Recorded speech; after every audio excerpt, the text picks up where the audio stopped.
নমস্কাৰ সমূহ বন্ধু বান্ধৱীলৈ সম্ভাষণ জনাই পোন প্ৰথমবাৰৰ বাবে পাঠ কৰিবলৈ ওলাইছোঁ কাঞ্চন বৰুৱাদেৱৰ ৰচিত উপন্যাস অসীমত যাৰ হেৰাল সীমাৰ অডিঅ' বুক। আমাৰ অসমৰ লগতে অসমৰ বাহিৰত বিভিন্ন মানুহ আছে, তেওঁলোকে অসমীয়া ক'ব জানে, বুজি পায়, কিন্তু অসমীয়া পঢ়িব নোৱাৰে। আৰু কিছুমান মানুহ আছে বিভিন্ন কামৰ কাৰণে সময় উলিয়াব নোৱাৰে এখন কিতাপ সম্পূৰ্ণকৈ পঢ়িবলৈ। সেইবাবেই মই এই অডিঅ' বুক আৰম্ভ কৰিছোঁ, যাতে আপোনালোকে কিবা কাম কৰোঁতে, ক'ৰবালৈ গৈ থাকোঁতে এই অডিঅ' বুক শুনিব পাৰে। এতিয়া মই আৰম্ভ কৰিছোঁ অসীমত যাৰ হেৰাল সীমাৰ প্ৰথম অধ্যায়। এই উপন্যাসখন মোৰ খুবেই প্ৰিয় আৰু মই ভাবোঁ আপোনালোকেও শুনি ভাল পাব। শুনি ভাল পালে প্লিজ লাইক, কমেণ্ট আৰু ছাবস্ক্ৰাইব কৰিবলৈ নাপাহৰিব আৰু কাষতে থকা বেল আইকনটো দবাবলৈ নাপাহৰিব দেই। এতিয়া মই আৰম্ভ কৰিছোঁ।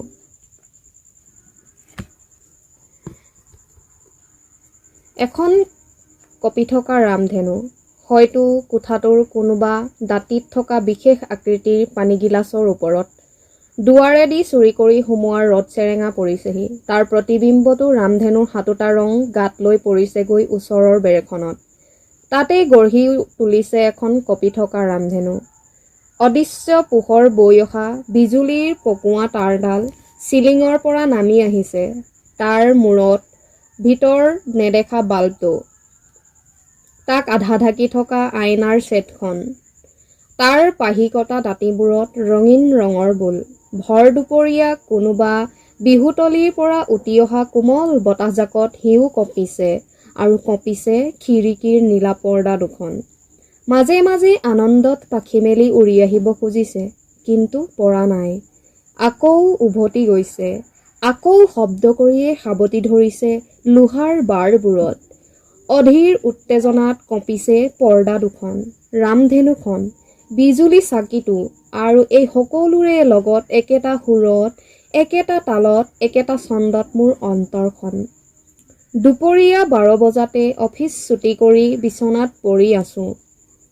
নিশ্চিন্ত আৰামতেই পৰি আছোঁ। কালিলৈ দেওবাৰ, সমুখৰ 30টা দিন ছুটি আৰু পাই কোনে? বৰ চাহাবৰ অৱজ্ঞা, পিয়েৰ ৰঙা চকু, একেখন চকী, একেখন টেবুল, একেবোৰ ফাইলৰ বিভৎস নগ্নতাৰ মাজত অবিশ্ৰান্তভাৱে নিজক ডুবাই ৰখাৰ অশান্তিৰ পৰা মই তেতিয়া বহুত দূৰত। মুক্ত, স্বাধীন, উদ্দেশ্য নাই, চিন্তা নাই, ভাৱনা নাই, মুক্তিৰ আনন্দ। সেই দেখিয়ে হয়তো মোৰো অন্তৰখন কঁপিছে। চাৰিওফালে দুপৰীয়াৰ নিস্তব্ধতা। চহৰৰ বুকুৰ চঞ্চলতাৰ বহু আঁতৰত নিজান ঠাইখনৰ দাঁতিতে থকা সৰু টিলাটোৰ ওপৰত মোৰ সৰু ঘৰটো, সৰু যদিও সুন্দৰ। সন্মুখৰ নিজম ঘাঁহনিডৰাৰ চাৰিওকাষে নানা ধৰণৰ ফুলৰ বেদ। আলিৰ সিপাৰে সমতল চৰকাৰী হাবিডৰাৰ মাজে মাজে 2-4 জোপা ডাঙৰ ডাঙৰ গছ। গছৰ গুৰিয়ে গুৰিয়ে বনৰীয়া ডেফনি ফুলৰ জোপা। গছৰ ফাঁকে ফাঁকে দেখা যায় দূৰৈত দিহিং নদীৰ ৰূপোৱালী পানীবোৰ, তাৰ বুকুত ভাহি যোৱা পালতৰা নাওবোৰ। বেলিটো ডুবু ডুবু হৈছে। ফুলনিৰ মাজত বহি মই মোৰ চকু দুটা ৰুমালেৰে বন্ধ। পখিলীয়ে তাই সৰু হাত দুখনেৰেই বান্ধি দিছে। পখিলী মোৰ 4 বছৰীয়া যি। তাই মোৰ লগত খেলিছে। বগা পখিলীজনীৰ দৰে তাইৰ পাতল দেহাটো ঢাকি থোৱা বগা ফ্ৰকটোৰে সৈতে দেখিবলৈ ধুনীয়া হৈছে। চোলাটোৰ ফুলি থকা দীঘল হাত দুখনৰ মূৰত জিলিকি আছে সোণৰ বালা দুপাত। ভৰিৰ জোতাযোৰ, চুটি মোজাযোৰ সিও বগা। মূৰৰ জপৰা কেঁকুৰা চুলিবোৰৰ মাজত লাগি থকা ভগা ফুলৰ পাপৰিবোৰো বগা। মোৰ চকু দুটা বন্ধা দেখিয়েই হবলা তাইক আৰু ভালকৈ দেখা যেন লাগিছে। ফুলনিৰ মাজে মাজে তাই মোৰ ওচৰলৈ উৰি আহি চিঞৰি সোধে, মই ক'ত? ওচৰৰ নেদেখা ফুল এপাহ আলফুলকৈ ধৰিবৰ চেষ্টা কৰি কওঁ, এয়া মোৰ হাতৰ মাজত। ই নহ'ল। হাঁহিত উত্ৰাৱল হৈ তাই দূৰলৈ উৰা মাৰে। আকৌ ঘূৰি ঘূৰি উৰি উৰি মোৰ আগত পৰি চিঞৰি উঠে, মই ক'ত? শব্দটো অহাৰ ফালে চোঁচা লওঁ। তাই ধৰা নপৰে। গাৰ বতাহ লাগি ওচৰৰ ফুলবোৰৰ নিয়ৰবোৰ মোৰ হাতত সৰি পৰে। তাই হাঁহে আকৌ আহে আকৌ যায়গৈ, শেষত এবাৰ জঁপিয়াই পৰেহি মোৰ গাত। ফুলৰ দৰেই কোমল তাই সৰু হাত দুখনেৰে সাৱটি ধৰে মোৰ ডিঙিত। মোৰ দুয়ো হাতৰ মাজত তাই হেৰাই যায়, ঢাক খাই যায় তাইৰ সৰু এধানমানি দেহাটো। মোৰ চকুৰ বান্ধটো অলপকৈ তুলি ধৰি সোধে, এইবাৰ মই ক'ত? কওঁ, এয়া মোৰ বুকুৰ মাজত। মোৰ হাতত ভৰ দি হাউলি পৰি নীলা আকাশলৈ চাই চাই তাই অধীৰ আনন্দত, ধৰা দিয়াৰ আনন্দত, হেৰাই যোৱাৰ আনন্দত ডুবি যায়। তাইৰ সৰু অন্তৰখনৰ মুক্ত হাঁহিটো প্ৰতিপা ফুলৰ বুকুত খুন্দা খাই কঁপি কঁপি উটি যায় অলপ দূৰৈত বহি থকা মায়াৰ ওচৰলৈ। ফুলনিলৈ নামি অহা চিৰিটোৰ প্ৰথম ঢাপটোৰ ওপৰত বহি মায়া ওচৰৰ টবৰ বতাহত নাচি থকা ফুলকেইপাহে মায়াৰ আঁচলৰ আগটো পাই যেন ময়ে পখিলীয়ে খেলা খেলটোৱেই খেলিছে। অলস ব্যস্ততাত কিবা এটা গুঠি থকা মায়াৰ পিঠিত ভাগি পৰা খোপাটোৰ দুই এডাল চুলিৰ আগ সেই নীলা পৰ্দা কেইখনৰ দৰেই মুক্তি বিচাৰি কঁপি কঁপি উৰিছে। কোচত থকা বগা ঊলৰ লাৰুটো কেতিয়া যে মনে মনে মুক্তি পাই নাচি নাচি চিৰি বগাই নামি আহিছে তাক মায়াই ক'ব নোৱাৰে। মাজে মাজে মূৰ তুলি মায়াই আমি চকুৰ আগত আছো নে নাই চাই লৈ পুনৰ নিশ্চিন্ত হৈয়ে নিজৰ কামত মগ্ন হৈ পৰিছে। মোৰ ওপৰত মায়াৰ আস্থা নাই, পখিলীৰ চঞ্চলতাক বিশ্বাস নকৰে।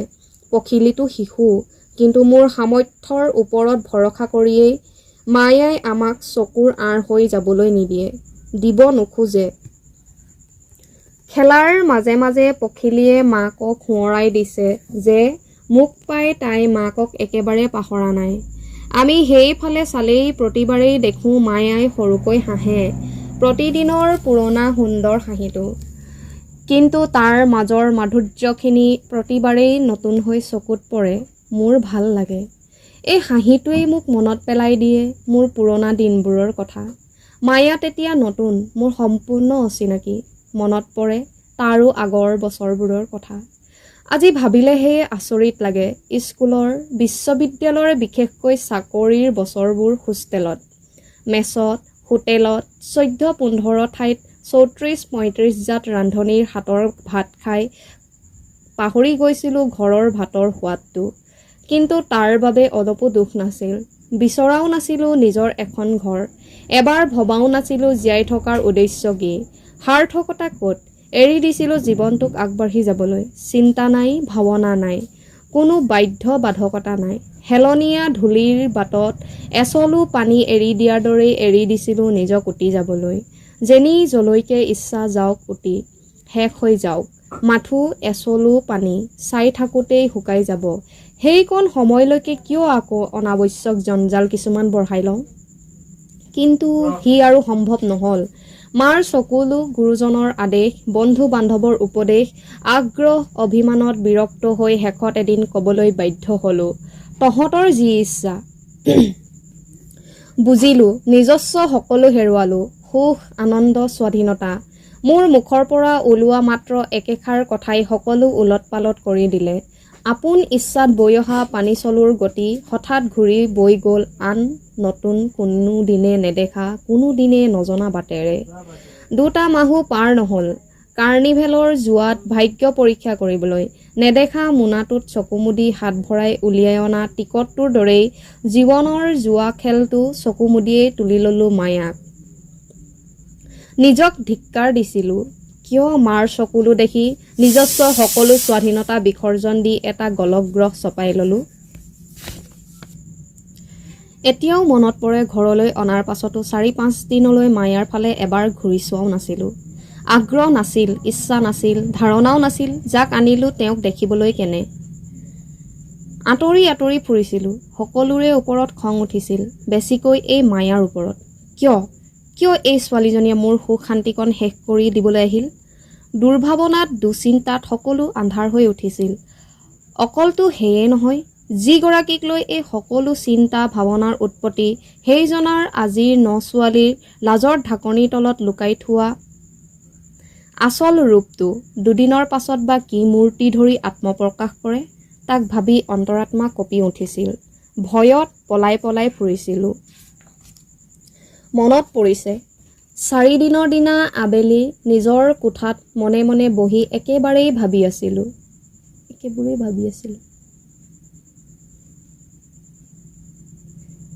হঠাৎ অনুভৱ কৰিলোঁ কোঠালৈ কোনোবা এজন লাহে লাহে সোমাই আহিছে। ভৰিৰ খোজৰ ক্ষীণ শব্দটো মোৰ অচিনাকি।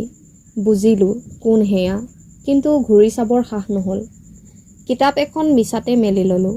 যোৱা 4 দিনৰ ব্যৱহাৰৰ কথা মনত পৰি এই প্ৰথম অলপ লাজ লাগিল, অলপ বিৰক্তও হ'লোঁ।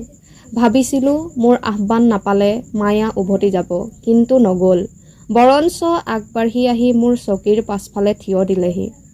আৰু বহি থাকিলেও বেয়া দেখি থিয় দিব লগা হ'ল। কিন্তু কি কৰিম, ভবাৰ আগতেই দেখিলোঁ মায়াই হাতৰ সৰু ৰূপৰ পতাটো মোৰ টেবুলৰ ওপৰত থলে। বোধ কৰোঁ তাত মছলা আছে। তৎক্ষণাত ঠিক কৰিব নোৱাৰিলোঁ, প্ৰথমেই মছলা খাম নে ঘূৰি মায়াৰ মুখলৈ চাম। হঠাৎ এবাৰ ড্ৰয়াৰত থকা মোৰ সৰু সংসাৰখনৰ চাবিকোছা চকুত পৰাত হাতত তুলি ল'লোঁ। মায়াৰ মুখলৈ নোচোৱাকৈয়ে তাক আগবঢ়াই দি ইণ্টাৰভিউটো সোনকালে শেষ কৰি দিবলৈ ব্যৱসায়ীৰ সুৰতে কৈ পেলালোঁ। সংসাৰ সমুদ্ৰত চলাবলৈ লোৱা সৰু নাওখনৰ বঠাপাত গুৰিতেই ধৰে নে আগতেই ধৰে, মোৰ একো ধাৰণা নাই। মই নাজানো আৰু জানিবৰ আগ্ৰহো নাই।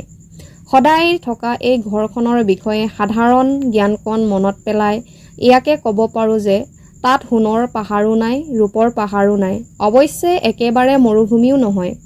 পেৰাপেটাৰী, আলমাৰী, চিন্দুক তলে ওপৰে ক'ত কি আছে সেইবোৰৰ সৈতে সাক্ষাৎ পৰিচয় মোৰ আজিলৈকে হোৱা নাই।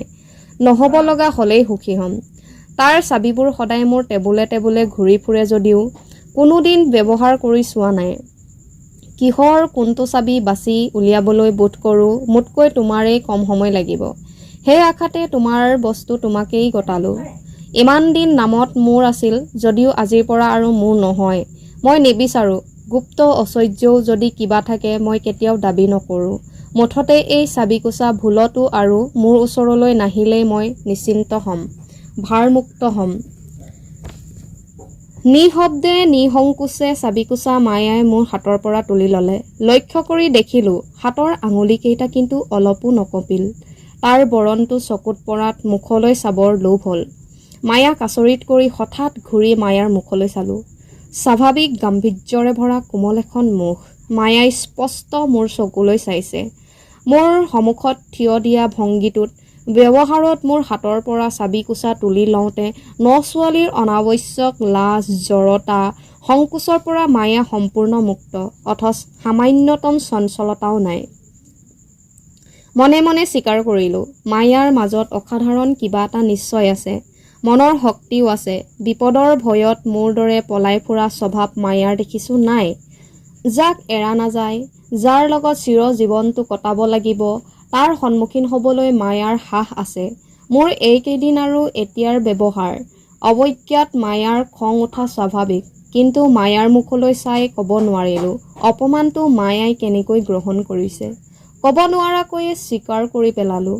মোৰ গুণৰ কথা ক'লোঁ, নিজৰ অসমৰ্থতাকে মোৰ বেছি ভয়। সেই দেখিয়েই মই পলৰীয়া, যদি তুমি ভাৰ ল'ব পাৰা। মোৰ মুখলৈ চাই অলপকৈ হাঁহি সৰুকৈ কিন্তু স্পষ্ট কৰি মায়াই ক'লে, বাৰু। মই মানুহটো সম্বন্ধে মায়াই কি ভাবিছে ক'ব নোৱাৰোঁ। যিয়েই নহওক, সি যে বৰ উচ্চ নহয় সেইটো ধুৰুপ। মায়া যাব খোজাত লৰালৰিকৈ মাত দিলোঁ, শুনা মায়া, এটা কথা। এইকেইদিন মোৰ ব্যৱহাৰ দেখি মোক ভুল নুবুজিবা। স্বীকাৰ কৰোঁ গুণৰ তুলনাত মোৰ দুখৰ মাত্ৰা বেছি যদিও আচলতে মই মানুহটো সিমান বেয়া নহওঁ, মাথো সকলো কামতে ভয়টো অলপ বেছি। আকৌ এবাৰ হাঁহি সান্তনা দিয়াৰ দৰেই ক'লে, মই জানো।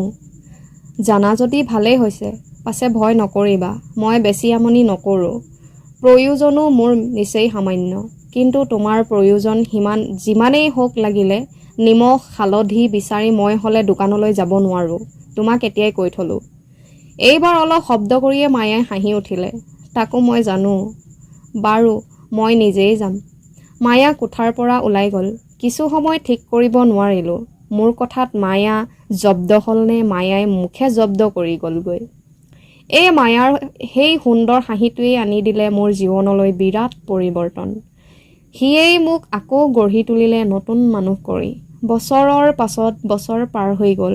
কোনোদিনে যি সুখৰ কল্পনা কৰা নাছিলোঁ তাৰ মাজত মায়াই মোক সেই প্ৰথম দিনাৰে পৰা ডুবাই ৰাখিছে।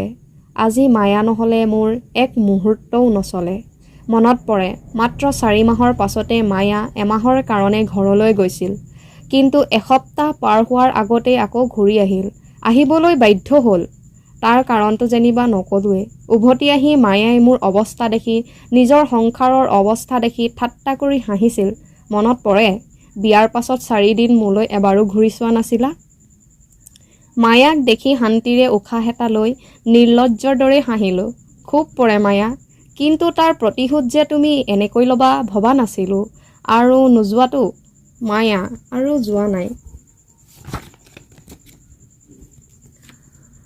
সন্মুখৰ চিকুণ ঘাঁহনিডৰাত পখিলীক বহুৱাই থৈ মায়াৰ ওচৰত বহোগৈ। মায়া, তোমাৰ মুখৰ এই হাঁহিটো দেখিলে মোৰ কি ধাৰণা হয় জানা? কি ধাৰণা হয়? তোমাৰ যেন পৃথিৱীত কোনো আক্ষেপ নাই, কোনো অতৃপ্তি নাই। তুমি যেন সকলো ফালৰ পৰা সকলো ৰকমেই পৰিতৃপ্ত। মায়াই সৰুকৈ হাঁহি মুখলৈ চালে। কিয়? ইয়াত আকৌ সন্দেহ কৰি মূৰ ঘমাবলৈ কিটো আছে? হয়তো একো নাই, ক'ব নোৱাৰোঁ। তথাপি তোমাৰ বান্ধৱীবোৰক দেখিলে মোৰ সঁচাকৈয়ে সন্দেহ হয়, ভয় হয়। সকলোবোৰৰে ঘৰ বাৰী, দাস দাসী, ধন ঐশ্বৰ্য তোমাতকৈ কিমান বেছি। তাৰ তুলনাত তুমি ইয়াত কি পাইছা? মই কি দিব পাৰিছোঁ? মোক বাধা দি মায়াই কৈ উঠিল। মানুহৰ জীৱনত ধন ঐশ্বৰ্যই জানো সকলো? তোমালোকৰ জাতটোৰ ওপৰত সেই বুলিয়েতো মোৰ ধাৰণা আছিল। আমাৰ জাতটোক তেন্তে তুমি অলপো চিনা নাই, আৰু মোকো চিনা নাই। অলপ সময় মনে মনে থাকি মায়াই কৈ গ'ল, মই মাটিৰ পৃথিৱীৰ মানুহ। কল্পনাৰ ৰাজ্যত সুখ বিচাৰি কোনোদিনেই ফুৰা নাছিলোঁ। স্বৰ্গৰ কল্পনা কৰিছিলোঁ সঁচা, কিন্তু সিও এই মাটিৰ পৃথিৱীৰ মাজতে মোৰ জীৱনত পাব পৰা এটা নিৰ্দিষ্ট সীমাৰ মাজত। সীমাহীন সুখ সৌন্দৰ্যক কল্পনা কৰি তাক এই পৃথিৱীৰ মাজত পাবলৈ আশা কৰা দুঃসাহস, মূৰ্খতা মোৰ কোনো কালেই নাছিল। মই যি বিচাৰিছিলোঁ, যি ভাবিছিলোঁ, যি কল্পনা কৰিছিলোঁ, ইয়াতেই সেই সকলো মই পাইছোঁ। বিচৰাতকৈ বেছিকৈয়ে পাইছোঁ। স্বৰ্গ কৰি মানুহ বলিয়া হয়। যদি সঁচাকৈয়ে স্বৰ্গ আছে, আৰু সি যদি ইয়াতকৈও বহুগুণ শ্ৰেয়, সুখ, আনন্দ, ঐশ্বৰ্যৰে ভৰাও হয়, তথাপি তাৰ প্ৰতি মোৰ কোনো হাবিয়াস নাই, লোভ নাই। তোমাকে লৈ, পখিলীক লৈ মোৰ এই সৰু সংসাৰখন, তাত থকা ক্ষুদ্ৰ ক্ষুদ্ৰ অতি সাধাৰণ সম্পদবোৰ, গোটেই ঘৰখনতে বৈ থকা শান্ত কোমল বতাহখিনিৰে সৈতে এয়ে মোৰ স্বৰ্গ। আন স্বৰ্গ মোক নালাগে, নিবিচাৰোঁ, কামনাও নকৰোঁ। দীঘল বক্তব্যটো শেষ কৰি মায়াই মোৰ মুখলৈ চাই ধুনীয়াকৈ আকৌ এবাৰ হাঁহিলে। অন্তৰখন মোৰ তৃপ্তিৰে ভৰি উঠিল। ক্ষন্তেক মনে মনে থাকি মায়াৰ হাত এখন নিজৰ হাতৰ মুঠিত তুলি ল'লোঁ। মায়াই লাহেকৈ সুধিলে, কি? মায়াই জানে এই কিৰ কোনো উত্তৰ নাই। মই কোনো দিনেই দিয়া নাই, দিব নোৱাৰোঁ। তথাপি সদায়ে সোধে মায়াই। মায়াই বুজে তাৰ উত্তৰ কাণেৰে শুনাকৈ ভাষাৰে দিব নোৱাৰি, কিন্তু সি অব্যক্ত নাথাকে।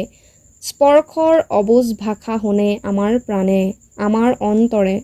মোৰ মুখলৈ চাই সৰুকৈ হাঁহি আনখন হাতো মোৰ হাতৰ ওপৰত তুলি দি মায়াই তাৰেই সমিধান দিয়ে। হঠাৎ মোৰ হাতৰ মাজত থকা মায়াৰ হাতখন কঁপি উঠিল। অনুভৱ কৰিলোঁ মই নিজেও কঁপিছোঁ, চিৰিটোও কঁপিছে, গোটেই ঘৰখনেই কঁপিছে। কিন্তু কিয়? ভূঁইকঁপ, নিশ্চয় ভূঁইকঁপ। ভূঁইকঁপত গোটেই পৃথিৱীখনেই কঁপিছে। মায়া চিটিকি মোৰ হাতৰ পৰা এৰাই গ'ল। পখিলী ফুলৰ মাজতেই হেৰাই গ'ল। ক্ষন্তেকতে এটা এটাকৈ সকলো নেদেখা হৈ গ'লোঁ। চকুৰ আগতেই মই চাই থাকোঁতেই মায়া, পখিলী আৰু মোৰ ফুলনি ফুলবোৰক লৈ মায়াই গোটেই স্বৰ্গখনেই ভাঙি চূৰ্ণ বিচূৰ্ণ হৈ গ'ল। মই একোকে ধৰি ৰাখিব নোৱাৰিলোঁ, চিঞৰিলোঁ, মায়া, মায়া, অ' হেং ইয়ৰ মায়া। কঁপি থকা পৃথিৱীখনে নিষ্ঠুৰভাৱে মোক তাৰ উত্তৰ দিলে। আকাশৰ অসীম নীলিমাৰ সীমাহীন বুকুতে কল্পনাৰ ৰঙীন তুলিকাৰে মনৰ সুখত পৰম তৃপ্তিত ইচ্ছামতে আঁকি গৈছিলোঁ সুন্দৰ ছবিখন। বন্ধুবৰৰ প্ৰবল ঠেলাত সি মচ খাই একাকাৰ হৈ জহি পমি আন্ধাৰৰ মাজত ডুবি গ'ল। সকলো অসত্যৰ মাজত একমাত্ৰ সত্য বিচাৰি পালোঁ। মেচৰ চুকৰ কোঠাটোত তেল চিকটিৰে ভৰা বিচনাখনত মই পৰি আছোঁ। খিৰিকীৰ পৰ্দা দুখনো সঁচা, কিন্তু নীলা নহয়।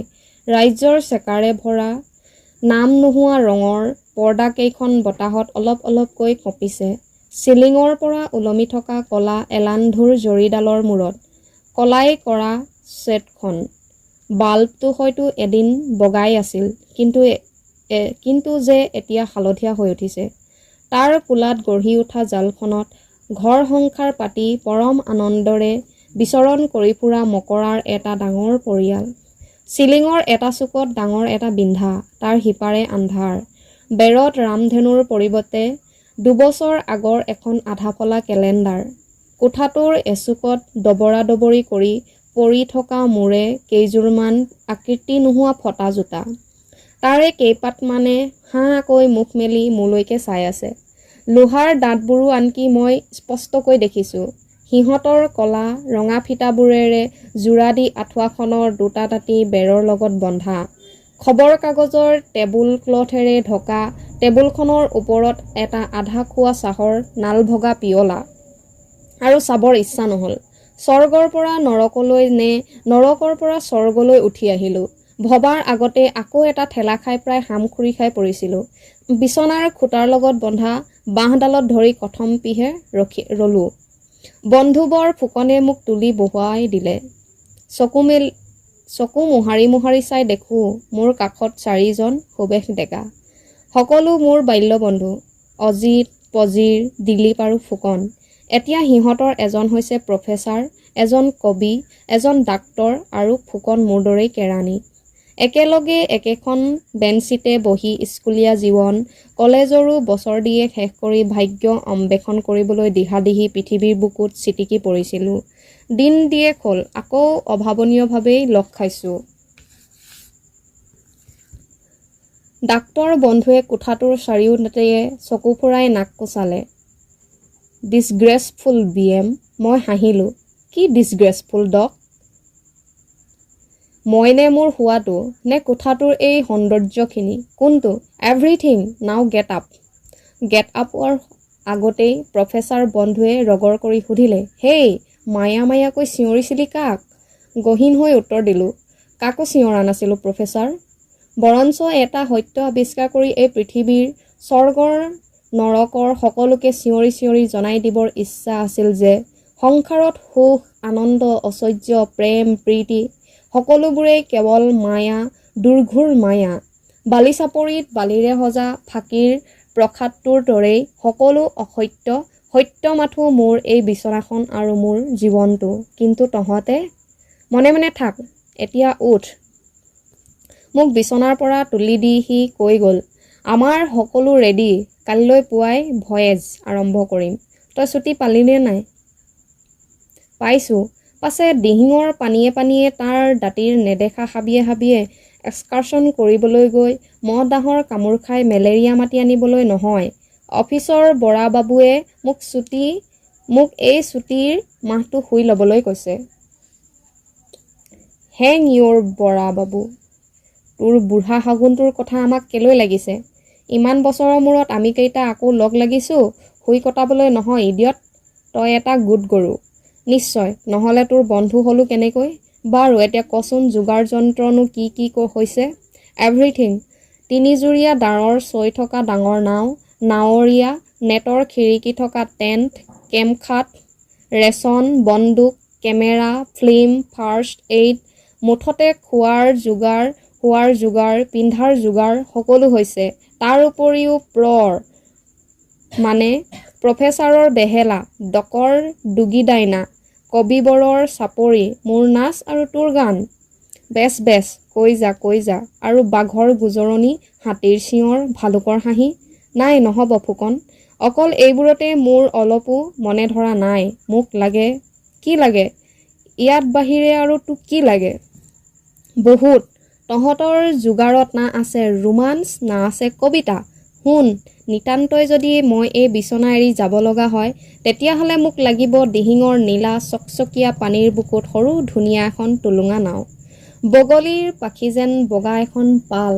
কেইপাচিমান হৰেক ৰকমৰ ফলমূল, বৰ একোচা নানা বৰণৰ নানা জাতৰ ধুনীয়া ফুল। তাৰ পাছত তোৰ সময়টো হ'ব লাগিব কোমল ৰ'দেৰে ভৰা এটা শান্ত গহীন শেষ নোহোৱা অনন্ত দুপৰীয়া। লোকালৈ এৰি মোৰ সৰু জীৱন তৰিত পাল উৰুৱাই গৈ থাকিম দূৰলৈ। নীলা আকাশৰ তলত দিহিঙৰ নীলা পানী মিলি যোৱা শেষ হিমালয়। নদীৰ এদাঁতিয়ে থাকিব শাৰী শাৰী বনৰীয়া লতা ফুলৰ জোপা, ইদাঁতিয়ে থাকিব বহল বালিচা পৰি। তাৰ মাজত বতাহে কোবোৱা বিৰিণাৰ সুঁসুৰিৰ লগে লগে কোনোবা গকুলৰ নেদেখা গৰখীয়া ল'ৰাৰ উটি অহা বাঁহীৰ সুৰ। এই সকলো বেকগ্ৰাউণ্ডত লৈ মোৰ সন্মুখত আঁচলৰ আগটো বতাহত উৰুৱাই দি ৰূপোৱালী ৰদালি মেলা চুলিত লৈ মুখত সানি গালত বুলাই ওঠত জিলিকাই নগ্ন ভৰি দুখন পানীত ওলমাই দি অলস ভংগীত মধুৰ তৃপ্তিৰে বহি থকা উজ্জ্বল এখন মুখ। বাঁহীৰ সুৰত সুৰ মিলাই বৈ যোৱা পানীত উটুৱাই দি সুন্দৰকৈ গীত গাব ধুনীয়াকৈ হাঁহিব। ব্ৰেভো বিএম, একেবাৰে দেখিছোঁ টেকনিকালাৰ। পাছে এই কাৰ মুখ কোনোবা তেজমঙহৰে মায়া নেকি? হাইৰে ব্ৰাদাৰ, তই নুবুজিলি। মায়াৰ মাজত কায়াৰ মুখ এখন বিচাৰি বিচাৰিয়েই যে জীৱনটো মোৰ মেচৰ চুকত কটাই দিলোঁ। কৈছোঁ নহয় সকলো মায়া মায়া। সেই মায়াৰ ছায়াৰ মাজত হঠাতে ভ্ৰম হয় যেন দেখা পাওঁ কোনোবা এজনৰ কায়া। মোৰ ফালে চাই হাঁহে, হাত বাউলি মোক মাতে, খেদি যাওঁ তাই পলাই যায়, ধৰিব খোজোঁ তাই হেৰাই যায়। তেন্তে কাৰ মুখ? ফুকনে তপৰাই উত্তৰ দিলে, কাৰ আৰু হ'ব? আমাৰ সৌ মৰাপাট বেপাৰীৰ নাক চেপেটি হাতী পোৱালি যেন ধামনি ছোৱালীজনীৰে নিশ্চয়। কিন্তু বিএম, তোৰ ব্যৱস্থা যেনিবা হ'লেই, পাছে আমাৰ? সেয়া ব্যৱস্থা আৰু হ'ল ক'ত? তোৰ বেপাৰীৰ সেই হেন ৰূপৱতী কন্যাৰ ৰূপত জেউতি যে দিহিঙৰ নীলাপানী ভৰ দুপৰীয়া আন্ধাৰ হৈ উঠিব আৰু ক'বতো নোৱাৰি। ভদ্ৰ মহিলাই নাৱত ভৰি দিয়াৰ লগে লগে হয় নাও ডুবিব, নহয় ৰূপৰ চমক লাগি ময়ে হামখুৰি খাই পানীত পৰি যাম। তাৰ উপৰিও তহঁতকেইটা থাকিয়েই যাবি। নাই, দেখিছোঁ অংকটো ভুল হৈ গ'ল। গাইপতি একোখন পালতৰা নাৱৰ যোগাৰ হ'লেও যিহেতু বেপাৰী চাহাবৰ 5জনী থুপুৰী জীয়েকেই নাই, তেতিয়া আৰু কি কৰিবি ফুকন? তোৰ যোগাৰেই থাওক। পঞ্চপাণ্ডৱৰ অজ্ঞাতবাস কপালত আছে যেতিয়া উপায় কি? মোৰতো বাৰু আনবোৰলৈ তুলি থলোঁ। এতিয়া ফুকন, তই মোৰ বিচনাখন বান্ধ আৰু তই মোৰ চুইটকেছটোত কাপোৰ কানিবোৰ ভৰা। মই আজি ৰাতিয়ে নাৱত থাকি ট্ৰায়েল দি চাম। সদ্যহতে চাহৰ অৰ্ডাৰ দিওঁগৈ। মেচৰ চাকৰটোক চিঞৰি চিঞৰি কোঠাৰ পৰা ওলাই আহিলোঁ। ধন্যবাদ। আজিলৈ অসীমত যাৰ হেৰাল সীমাৰ প্ৰথম অধ্যায় ইমানতে সামৰণি মাৰিছোঁ।